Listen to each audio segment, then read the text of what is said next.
It's your favorite time again. We're going to be doom scrolling Twitteroonies. We have an inferior pDAI meme coin called UnstableCoin here on the Twitter timeline.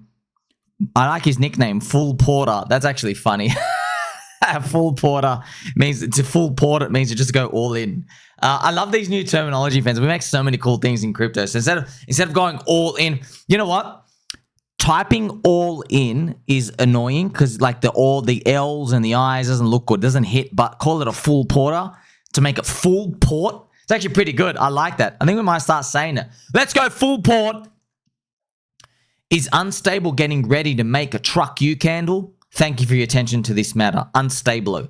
So yeah, just another meme coin like the other 550 bajillion out here. Hope it does well. What about my meme coin? Ponzi, friendship, pDAI. Remember, friends, I gave it to you in Yummy Updates as well. The Better Bank exploiter, which took 1 billion pDAI from the protocol, has handed back 550 million. So please be careful of third-party protocols. Don't take risk with all your portfolio. Split your money into multiple places. Don't connect to anywhere. There's no free money lurking anywhere, and there's very, very, very, very high risk with anything that gives you yield. Okay, very high risk. Unless it's native yield. Hex is native yield. It's within the protocol, okay? These other things require other tokens and it just ends up being nasty, okay? I know there's a lot of pitfalls. I am just buying and holding. That's it. I'm buying and holding. I'm waiting for Euphoria. Hopefully, Euphoria pegs this thing at $1 and hopefully all the other core coins do a freaking 100x plus move. And it's all hoping and coping. Let's see. Here we have Mr. Camel. Not gambling. It's leverage investing. Yes, interesting. So it is funny. It's all about perspective. Yes, it's not gambling, it's leverage investing. That's pretty much, look, friends, the word gambling and the word, investing, we just use these words, but it's all the same stuff, yeah? There is a chance you don't get back what you put in, or you get back much less. Yeah, there's always a chance. But also, like, is walking outside of your home gambling? I mean, technically, friends, there are people today, unfortunately, it's the last time they will step outside their home. Right today. They'll walk outside their home and they'll never see their family again. They might be dead on the street. Oh, that person gambled, should have stayed at home. So we just use these words. These words don't actually mean anything, right? What matters is the process, okay? That's what matters. What matters is learning the game, understanding the game. Yeah, because think about your concept of risk, right? Okay, here's the thing, right? For me and you, when we think about risk, remember I keep telling you, friends, risk is what you don't know. Yeah, that's measuring what you don't know. That's your outside your circle of competence. That's Warren Buffett approach to risk. That's what I adopt that and I use. That's why I tell you that's the best way to look at risk. How the soy boy copers and the soy boy traders and just subhuman filth who skip leg day, that type of scum, how they measure risk is price volatility. Because that's university stuff. But also, because you got to leverage. Oh, I've got to take my 12% stop out on my little leverage Bitcoin. Those types of people, friends, are not going to make it, okay? They're never going to make it. And I can give this simple example for you. If I have a coin, yeah, it's either heads or tails, okay? My risk with that game, 0. I know there's only 2 outcomes. It's 50-50. I know 50-50, heads or tails. 0 risk, pretty much. Totally near 0. Yeah, unless the coin is totally rigged. See what I mean?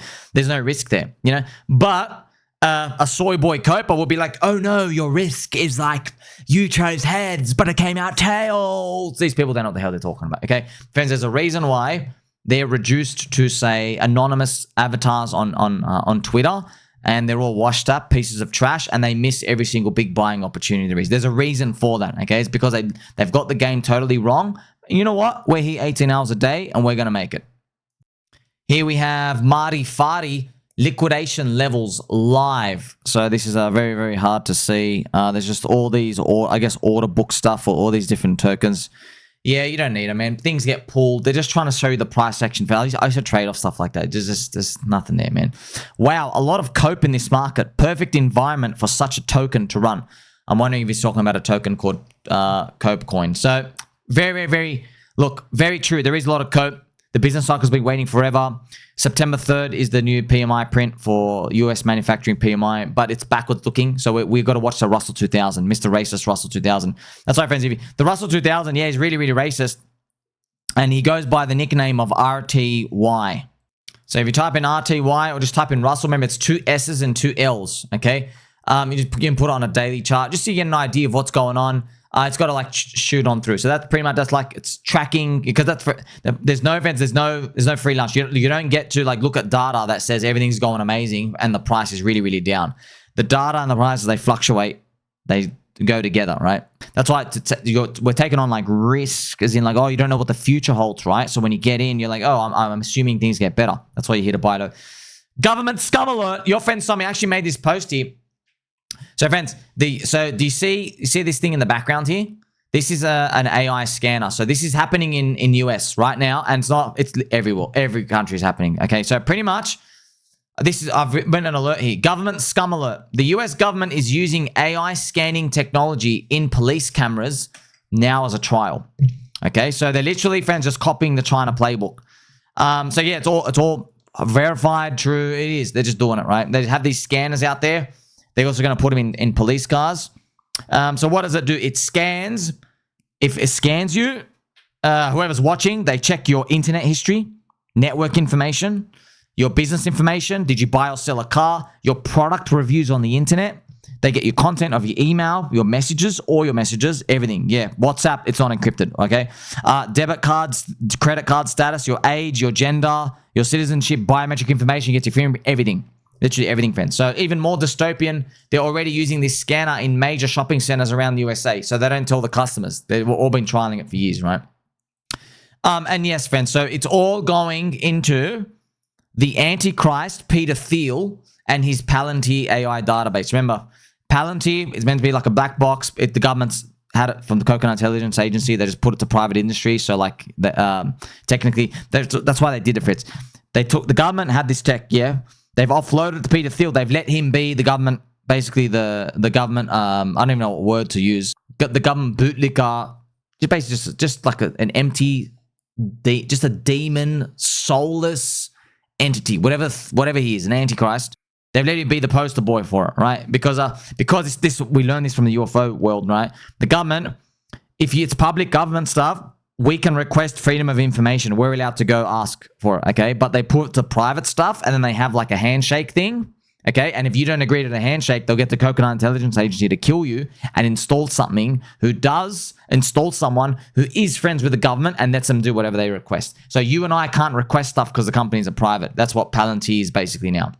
And it used to be public government. That's why they're like, oh no, we don't want the world and all the public to see all the information we're collecting. Let's just go make it private, and that's where you have Palanatir repricing up.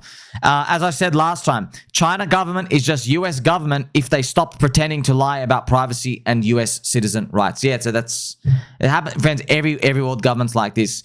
Is it dystopian? Yeah, it seems like it's dystopian. Oh, Mr. HexJamHex. How about new, bastard? I love this. That's awesome. So it does look dystopian, but once again, we're monkeys in a zoo. Non-human intelligence could be controlling the government. This is just how everything's going, okay? They're getting us like this. Yeah, it looks like they're rounding us up like cattle, but we can't do anything. You know what I mean? What can we do? I just hope crypto pumps and you don't have to be in the rat race while everybody's going out there and arguing about their 7th vax. Here we have RH Maxi. Reminder that PulseX 10,000x from the all-time low is 9 cents. I hope we do get there. That'll be great. 10,000x from the bottom. Yeah, I know everyone scoffs and just watching everything go down forever. Hopefully it changes. Gainzy is the next big thing for Web3 culture and PumpFun. Kick has Aiden Ross, and here's Gainzy sniffing underpants. So he's been tweeting on Solana. Yeah, it's interesting, right? So some of these, like the streamers, they're doing streams with PumpFun, and they have a token. Obviously, they're not. You know, if they were all hitting the moon, okay, you'd hear about them, right? But it's actually interesting. I've got Gainzy's stream here. So I guess this was it. It's at without 4 million market cap, 150K, maybe made a coin just for it. He just tweets official Gainzy stream. So, but what's the premise of that? It's like you make daily videos and I guess, yeah, people subscribe and punt on it. You know, maybe I could do one, but like, you need a platform. I always thought it'd be a nice platform to do it if they had that. But I'm on YouTube. Imagine YouTube let you do something like that. But I don't know, man. Like, it's just, you got to commit to it. You know what I mean? Like, you know what's going to happen off that. And you you're just buying a mini celebrity token. It's a celebrity in your world, right? And you're relying on that one person continuing to do it, and you know, I guess just to grow in size. But like I said, friends, you know, that person says, hey, I'm taking think about this. Think there's a coin, and the person says on stream, right? They say, yeah, I'm taking a break for 2 months. You know, I got family stuff I got to handle. And just literally instantly people just sell down the coin. Do you know what I mean? Like, oh, no, I'm actually not taking a break. That was a joke. Like, man, that just introduced a whole world of problems. But that might be where the future is, friends. But we disperse all our attention. You know, like if everyone has a coin, it's exactly what we have now. There's a JPEG coin for everything. Yeah, man, that's what you need to buy and hold in something you believe in. That's also why Richard Hart infusing American Constitution stuff into PulseChain is very useful, because it's very universal and everyone can grab something from it for themselves. That's why you want to become a neo-religion. A religion, friends, has an answer for all aspects of your life. You know, what I do when the kid is born. You know, how do we handle funerals? How do we handle marriages? How do we look after the parents? How do we do this? And see what I mean? Like, neo-religions have all that answer. Like, you know, with Bitcoin and becoming a neo-religion. So that's obviously the goal if you want to take it to that higher level. Then it makes you think about stuff like even XRP, right? Had an army trying to become a neo-religion. So we'll see how that plays out. Here we have Scotty Boo Melka. Just now, Van Eck CEO calls Jan Van Eck calls, typo, ETH the Wall Street token. And they are. And every financial services company has to have a way of taking in stablecoins. If I want to send you stablecoins. Friends, I literally fast forwarded 30 seconds in. You just heard him, stablecoins. I haven't seen the tweet before. I just fast forwarded. The first thing I clip, he starts talking about stablecoins. Man, stablecoin SuperCycle. Okay, I am not going to capitulate against any soy boy leg day skipping Jeep who is sick and tired of hearing a same cycle that hasn't played out yet. Like, oh, golly gee, this train is moving so slow. And I've known about it for so long. Golly gee, I just hate the fact that I can get onto this train for once in my life. I don't have to go buy a top. That's what they sound like, man. Funny, we have Billy Carson here, friends. Remember, Billy Carson, he was eviscerated publicly. He's actually shilling crypto. The stock market just moved to the blockchain. Billy Carson, friends, yeah, he was literally publicly eviscerated by West Huff. They had like the debate. And I think what it was is actually interesting because Billy Carson, he was quoting texts about, you know, the Bible being wrong. But a lot of the texts he was quoting, he says they're all real. They're all real. Basically, I think it's the stuff where it says Jesus, he didn't actually die. He went and had another wife and kids and all these story additions. But a lot of historians, they're a bit nerdy. They're a bit introverts. They don't go out on camera. They're not like public outspoken people. But whenever I'd hear them talk about him, they go, dude, this guy's just talking a lot of shit. He just gets like he's citing sources that have been known forgeries for like 800 years or 100 years, where people just make up addition to the stories. And but they would just say that on like a private little webcam or anything out here, and they never get popular. But then we get Wes Huff. Wes Huff comes in, and this is the debate, fans. 2 hours here. Wes Huff, friends, I swear, man, this was a public homicide. This was literally an evisceration of 2 hours. Every time he came for a quote, he stood for the noun.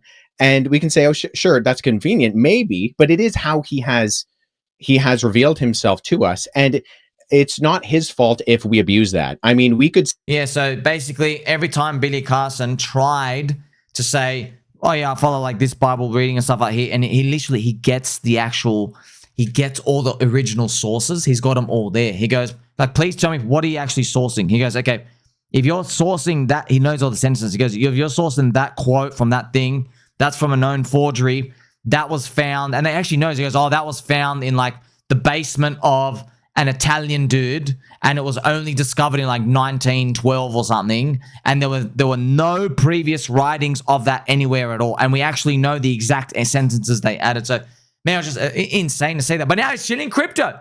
The stock market just moved to the blockchain. He's actually making crypto freaking things. I remember, friends, as well, in one of his videos, he was bullish on Ethereum as well. I found that very surprising because I'm listening to a bit of like, theologian and people. I love seeing friends. I love people passionate about whatever they do. I love it, friends. Like, have you seen like Quentin Tarantino?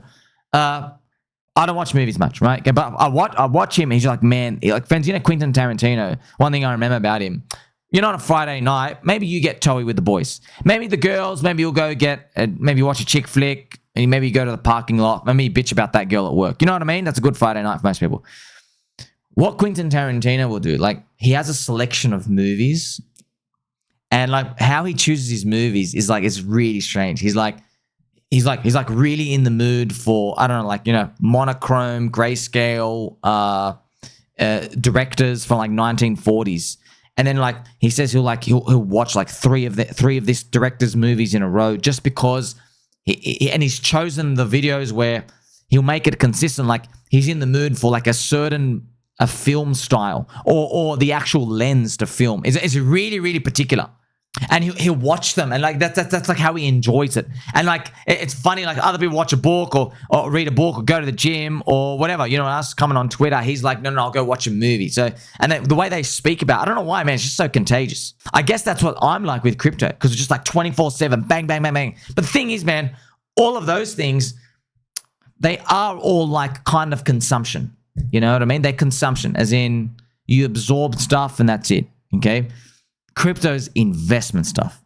Crypto is, hey, it's half consumption. You know what I mean? We just entertain ourselves a lot. But there's another side to it that literally can change your lives, where you put back 1 and you get back 10. You see what I mean? That is huge.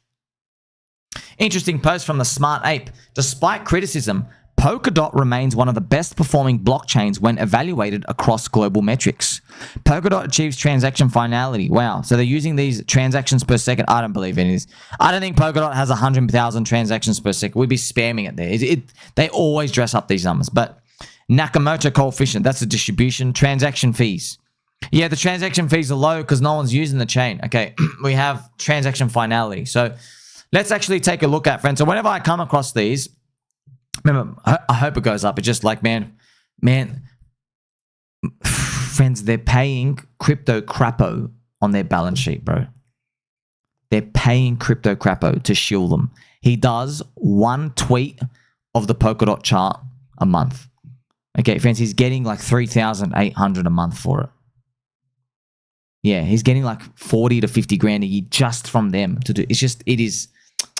Obviously, it doesn't do anything, Now, if you want to look at any chart, what you got to do is look at the DOT-BTC chart. Man, I hate Coinbase.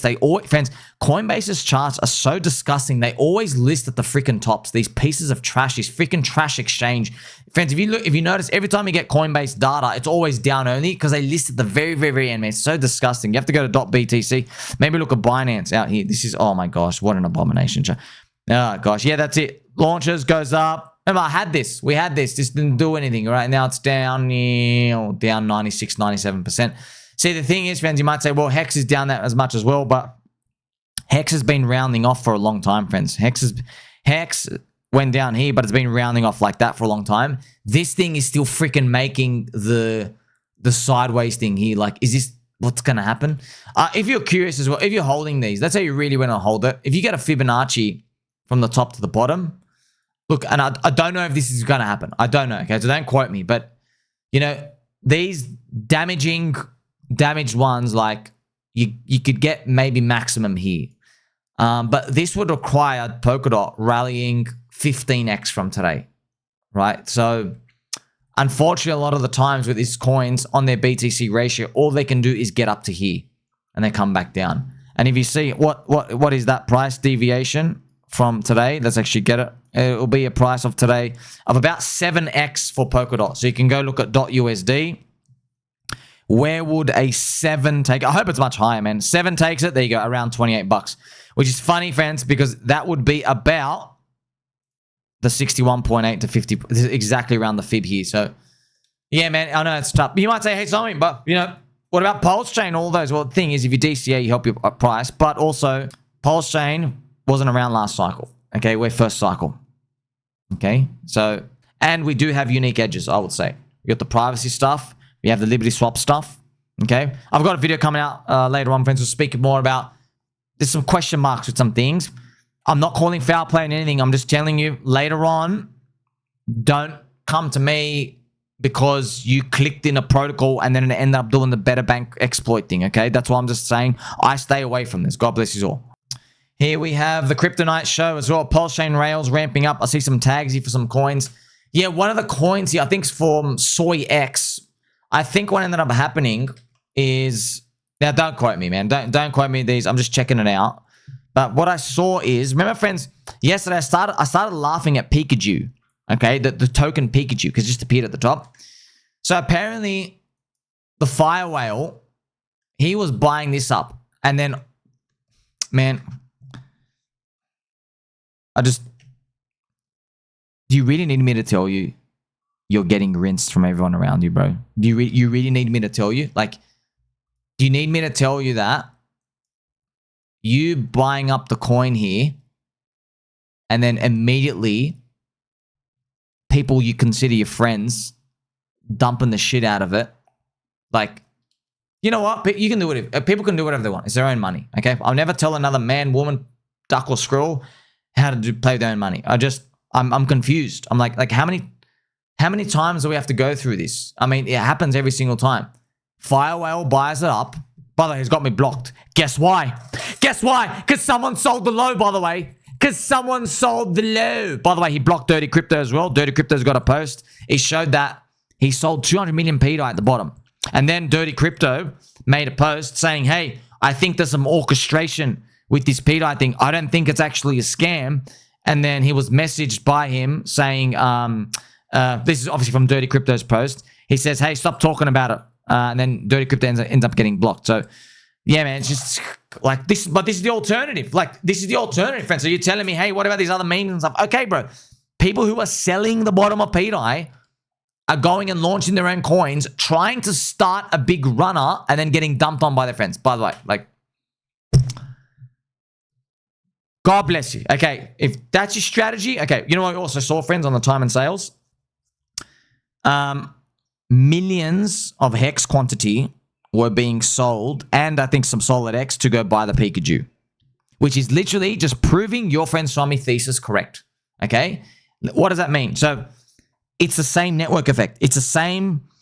You got Firewall. There's the same group. You can call them a cabal if you want. Doesn't really matter what you call them. It's the same network. Okay, it's the same group, the same community. Doesn't matter what word you use, right? Cult, community, it doesn't matter. It's the same group of people, yeah? Because you're not adding anybody in, what happens is there's mindshare given all the tokens they own. Just like Richard Hart with PulseChain, PulseX, Hex, eHex, Inc., and the Pump Tires coins, right? So with here, so they've launched another coin, but it's the same people. And the same people own a bit of Hex. They own a bit of Solid X. They own all similar coins. So when they see the token, the market, them have to reprice. They go, oh, you're giving mindshare to this new coin. So the market will sap away liquidity from the other things and reprice it however they see fit. And there's winners and there's losers, okay? By the way, this is exactly what happened with the PulseChain core coins, okay? When we released eHex and pHex, now Hex mindshare has to share between them. PulseX, and Inc., they all share Richard Hart's market cap, friends. They all share it. Okay, that's how it works. Okay, now that is splitting the pie in different pieces. Okay, for everyone to win, we've got to make the pie bigger. So obviously, probably what they tried to do, I'm guessing, I don't know. Okay, maybe they tried to like send this PIKAJEW up. I saw them advertising on Deck Screen. I saw Tangent posting it as well. I'm guessing because it's honorable, right? It's honorable. We're trying stuff, yeah. I guess they were trying to send something up, so hopefully it catches the attention and there's new people that come in and whatever. But look, friends. I'll just tell you this. There's a reason why Richard Hart does not blow money a day too early in crypto. Okay? I'll repeat that again. There is a reason why Richard Hart, the man who used to live on top of a sandwich shop, there's a reason why he never blows money early. He never blows it early, right? Timing is extremely important in crypto. We go down for 90% of the time and then it's up only for 10%. The business cycle is still down, okay? Okay? So if you're trying to do any of your money experiments and stuff out here, you're basically talking to a brick wall. There's nothing out here. Okay, what you need is you need the PMI to be up higher. Okay, this is where every alt season happened before. By the way, where did Richard blow? Friends, isn't that funny? When did he pump Hex? Right here. This box. That exact box. You see that? And this was 2017 alt season, 2013 alt seasons, wave 1 and wave 2. Okay, so anything you do here, you get dumped down, man. We keep trying, man. We keep you can keep trying, I'm just telling you, you're wasting your time and your money. You're literally wasting your time. What happens is you see it, right? You see it. Every time it goes up, there's not enough buyers. You just distribute it. It's like you put money in, everyone's psyopsing everyone, and then you just get dumped on. You get dumped on by people. Maybe they're calling them your friends. Oh, friend, okay?